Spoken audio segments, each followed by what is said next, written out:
Assalamualaikum warahmatullahi wabarakatuh. Halo teman-teman.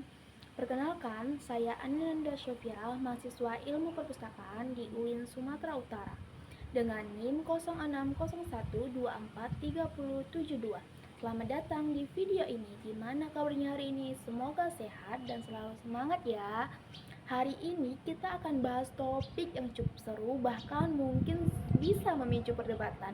Negara, agama, dan warga negara. Tiga hal yang nggak bisa dipisahkan dalam kehidupan kita, tetapi seringkali menimbulkan pertanyaan. Apakah mereka berjalan berdampingan atau justru sering berbenturan? Coba pikirkan sebentar, apakah negara harus berdasarkan agama? Atau sebaiknya agama tidak ikut campur dalam aturan negara? Atau mungkin ada jalan tengahnya? Oke, kita langsung mulai pembahasannya. Jangan lupa like, comment, and subscribe kalau kalian suka konten seperti ini. Yuk kita bahas lebih bareng. Oke, kita mulai dari dasarnya dulu. Sebelum kita membahas lebih jauh, kita harus paham dulu apa itu negara, agama, dan warga negara. Negara adalah sebuah organisasi yang mengatur masyarakat dalam suatu wilayah dengan hukum dan kebijakan tertentu. Sedangkan agama adalah sistem kepercayaan yang mengajarkan nilai moral dan etika kepada individu maupun masyarakat.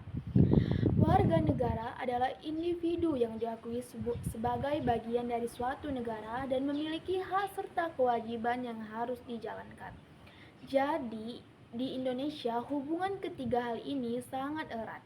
Kita bukan negara agama seperti Arab Saudi, tetapi juga bukan negara sekuler seperti Perancis. Kita berada di tengah-tengah dengan sistem Pancasila, tetapi apakah sistem ini ideal? Kita bahas lebih lanjut. Sekarang kita bahas pertanyaan yang sering muncul.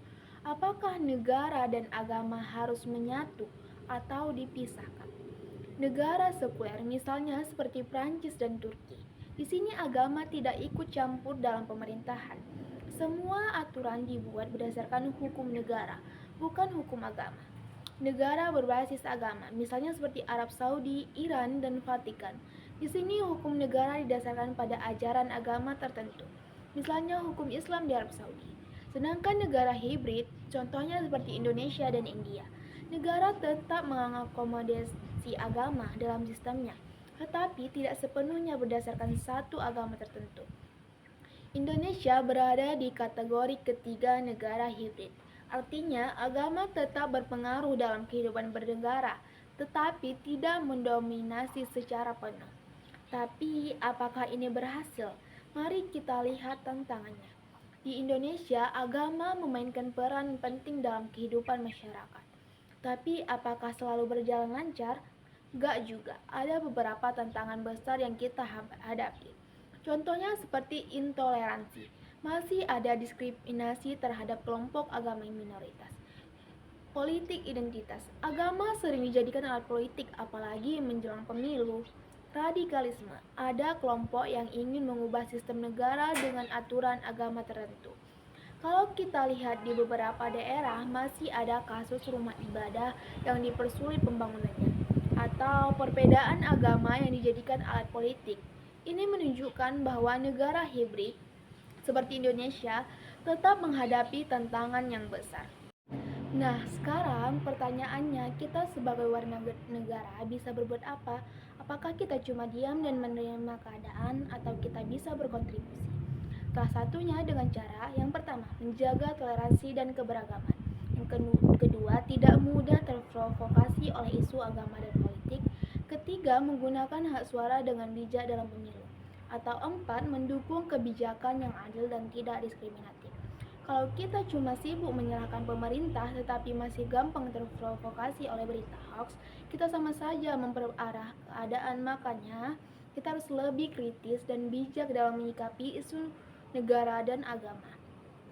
Dari semua yang kita bahas tadi, ada beberapa kesimpulan penting nih. Yang pertama, negara, agama, dan warga negara harus bekerja sama untuk menciptakan masyarakat yang harmonis. Yang kedua, Indonesia memiliki jalan tengah dengan sistem Pancasila, tetapi masih menghadapi tantangan besar. Sebagai warga negara, kita punya tanggung jawab untuk menjaga toleransi dan keberagaman.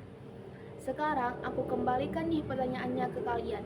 Apakah menurut kalian Indonesia sudah berhasil menjaga keseimbangan antara negara dan agama atau masih ada yang perlu diperbaiki?